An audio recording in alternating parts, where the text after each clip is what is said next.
So what happens when a diplomat's official statements aren't pulled from policy papers, but from ancient scripture? Well, we're going to dive into a controversy that sits right at that explosive intersection of religion, land, and politics. It's a story about how just one sentence can threaten to redraw maps and completely upend diplomacy. It all kicks off with this statement from Mike Huckabee, a major figure in U.S. politics. In a pretty widely seen interview, he made a claim that wasn't based on international law but on his reading of the Bible, suggesting borders for Israel that would stretch all the way from Egypt to Iraq. Now, for someone with diplomatic connections, these words didn't just raise a few eyebrows, they lit a fuse. And yeah, the reaction was instant. Observers were calling it some of the most dangerous political rhetoric they'd heard in decades. This wasn't just some off-the-cuff remark, right? This was a high-profile American seemingly trying to redraw the entire Middle East based on scripture. So you can bet the U.S. Embassy scrambled to do damage control. They insisted his remarks were just taken out of context and didn't mean any change in U.S. policy. But that brings up a really big question. When a person with a diplomatic title speaks, how can their words be seen as anything but official? But get this, the strongest opposition didn't even come from other diplomats. It came from a place you might not expect, from inside Orthodox Judaism itself. We're talking about groups like Neturei Karta, which is an international Jewish organization that is anti-Zionist. Rabbi Israel David Weiss, a spokesperson for the group, he argues that this whole controversy comes from a huge misunderstanding between Judaism and Zionism. So on one side you have Judaism, a 3,000-year-old religion all about serving God. And on the other, you've got Zionism, a political movement that's only about 140 years old. It's a nationalist ideology that led to the modern state of Israel. For the rabbi, these two things aren't just different, they're completely at odds. And this slide, wow. It really puts that into perspective, doesn't it?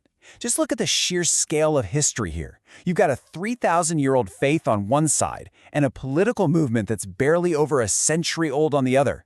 For groups like Neturei Karta, this timeline isn't just a fun fact, it's the absolute core of their argument. Okay, so Huckabee uses religious texts to back up his claim. But what does the Torah actually say about creating a state? Well, according to Rabbi Weiss and his community, the text says something that is in direct contradiction to Huckabee's position. And this really gets to the heart of their entire religious argument. Can a Jewish state be created by people, using military and political power? And the answer from Rabbi Weiss is, well, it's a hard no. He says that according to the Torah, Jewish people are specifically forbidden from having their own state or sovereignty before the Messiah comes. To even try to create one using human power is, in his words, a rebellion against God. And look, this isn't some new stance they just cooked up. This religious dissent is literally as old as the State of Israel itself. For more than 77 years, members of Neturei Karta have been protesting, refusing to recognize the state's authority. And according to the rabbi, they've faced some pretty violent consequences for it. This slide really lays out their alternative vision. It's not about borders or who's in control, but about getting back to what they describe as centuries of peaceful coexistence, where Jews lived as citizens in lands led by Muslims. Their goal is the peaceful dismantling of the current state and the creation of a single, shared Palestinian state. Okay, let's pivot for a second. We've talked about the religious side, but what about the geopolitical fallout? How did the international community, especially in the Arab world, react to what Huckabee said? The response? It was immediate and it was strong. The Arab League, which represents 22 member states, put out a formal condemnation. The Secretary General warned that this kind of talk doesn't just cause offense, it actively threatens the stability of the whole region.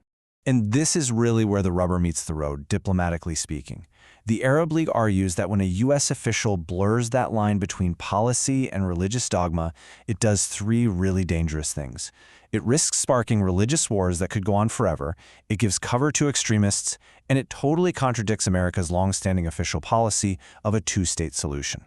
So all of this brings us to the biggest question of all. If a nation's borders are going to be defined by scripture instead of by law, what does that mean for the future of peace, and specifically for the two-state solution? Of course, online, regional analysts were all over this. Some saw it as the final nail in the coffin for the two-state solution. Others pointed out the obvious contradiction, right? You can't use one holy book to make your land claims while totally dismissing others. But maybe the most crucial question came from Dr. Dalal Arakat, who just asked, what exactly are Israel's borders? And that question, it points to a really powerful and sobering fact. The number of officially defined, legally recognized, and permanent borders for the State of Israel is 0. The nation has never, ever formally declared its final borders. Which leaves us with this final, kind of unsettling thought. You have one side using scripture to claim a massive amount of territory. You have another side reading the exact same text and seeing a divine rule against having any state at all. So if diplomacy and international law get tossed aside for dueling interpretations of ancient texts, what's left? It's a question that puts the whole idea of a rules-based world on the line.